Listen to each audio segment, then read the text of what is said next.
बिस्मिल्लाहिर्रहमानिर्रहीम। अस्सलाम वालेकुम। नबी करीम सल्लल्लाहु अलैहि वसल्लम ने फरमाया कि दो औरतें थीं और दोनों के साथ दोनों के बच्चे थे। इतने में एक भेड़िया आया और एक औरत के बच्चे को उठा के ले गया। इन दोनों में से एक औरत ने कहा, भेड़िया तेरे बेटे को ले गया है, और दूसरी ने कहा कि तुम्हारे बेटे को ले गया है।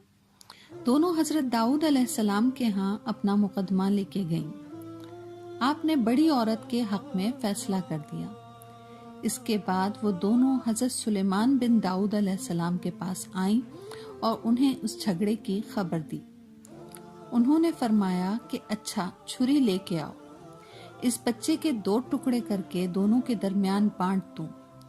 छोटी औरत ने ये सुनकर कहा, अल्लाह आप पर रहम फरमाए, ऐसा ना कीजिए। मैंने मान लिया कि इसी बड़ी का लड़का है। इस पर हजरत सुलेमान अलैहिस्सलाम ने उस छोटी औरत के हक में फैसला किया। सही बुखारी हदीस नंबर 3427।